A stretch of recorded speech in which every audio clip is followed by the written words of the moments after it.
એમાં મારા ભાઈ છેલ્લી બચ આવી ને, છેલ્લી બચ, છેલ્લી બચ આવી ને કંડક્ટર ને કખલાવ્યો, ખાધા માના ઉતાર કા ખાધા માના.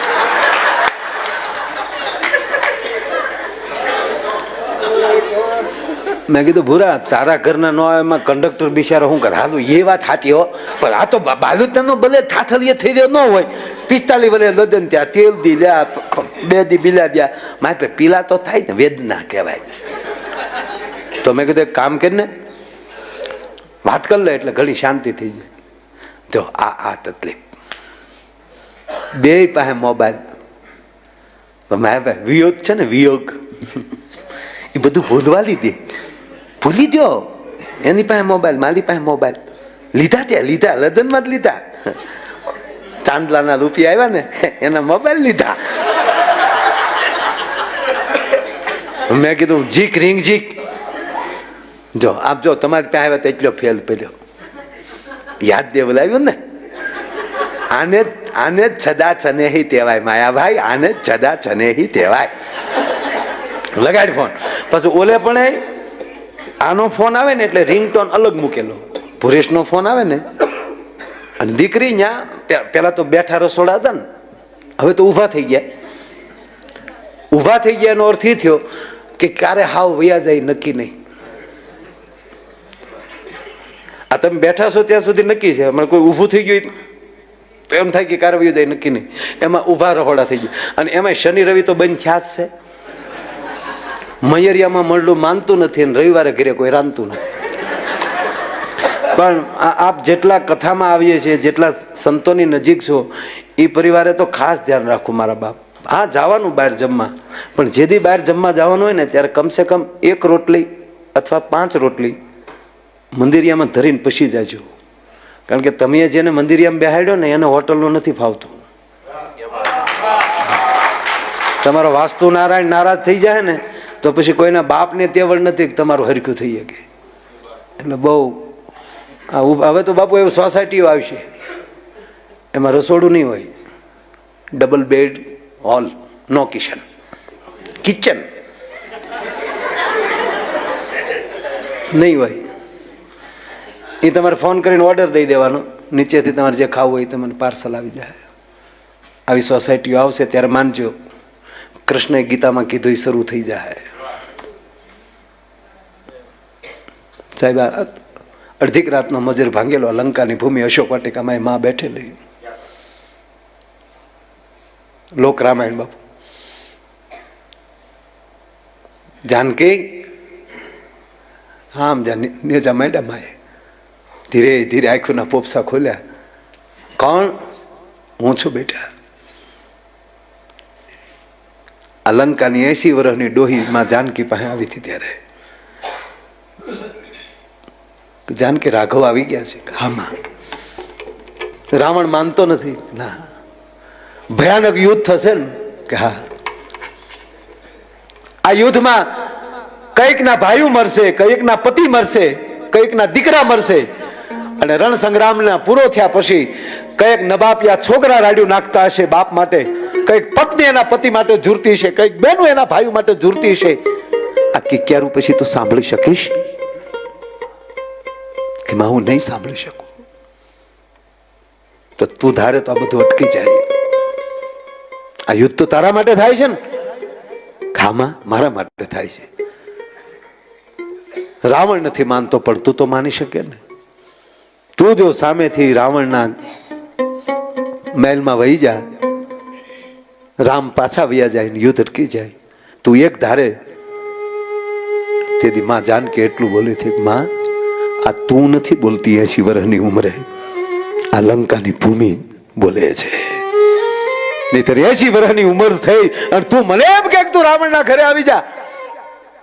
અને સાંભળી લે માં, આજ હું રામ એમ કહેવાય કે રાવણને વંશ થાવ તો કાલ મારી ભારત વર્ષની માવું દાખલા દે. સીતાને રાવણને વંશ જવું પડ્યું તો આપણો હું વાક. અને ઈ પછી દાખલા દઈને હાલશે તો એ વર્ણ સંકર પ્રજા થશે, અને વર્ણ સંકર પ્રજા થશે તો ભારત ધર્મહીન થશે.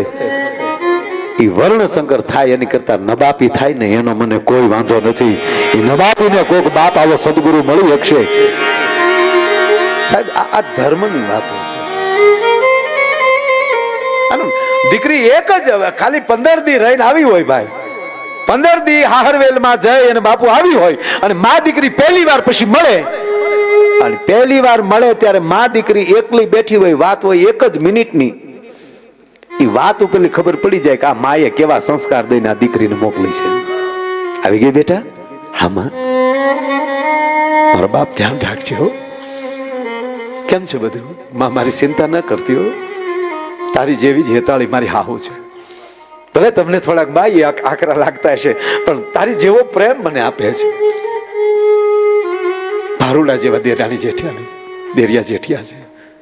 બસ મારો બાપ જો હળી મળીને દૂધમાં હાકર ભળે ને એમ ભળી જાય હો મારો બાપ. અને જેટલું કડવું ખાવા મળે ને બેટા એટલી જ મીઠાશ પાછી મળે. બસ આ વાત. અને અમુક તો જે આવી હોય, હું 15 દીમાં હાવ હાઠીકા જેવી થઈ ગઈ.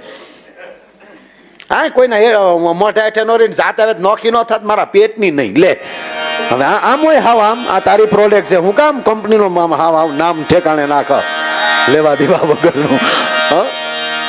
એમ અમારે આ પુરાના ઘરના હવે ભાઈ હવે પૂરો પકડાઈ ગયો છે હજી કાંઈ એમાં તો વાત જ કેમ. એ આમ બેઠા બેઠા રોટલી વણતા હતા. બાબા મા દીકરી બે વાતો કરતા હતા. દીકરી રોટલી કરતી જતી હતી, બેઠું રસોડું છે હજી.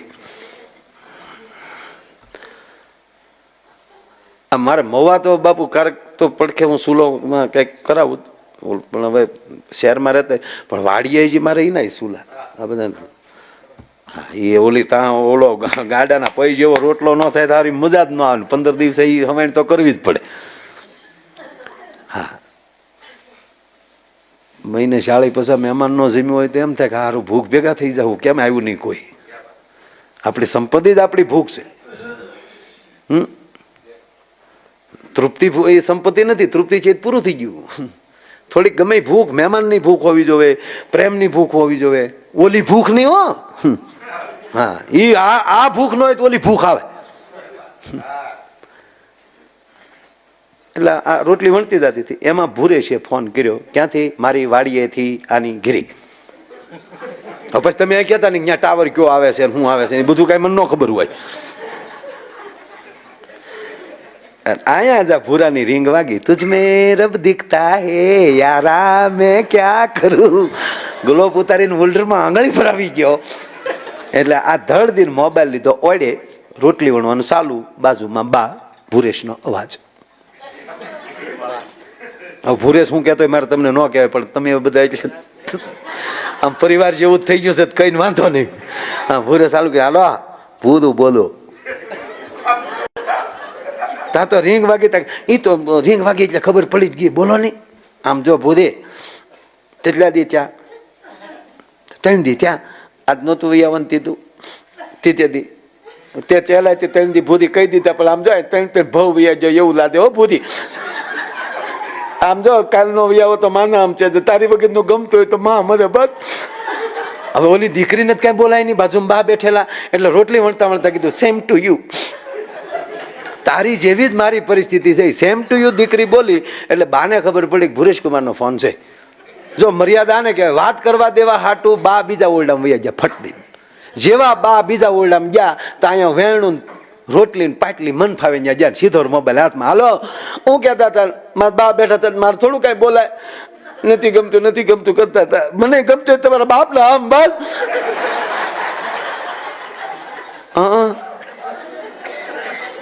હા એટલે પણ મારા બા બેઠા થોડું બોલાય.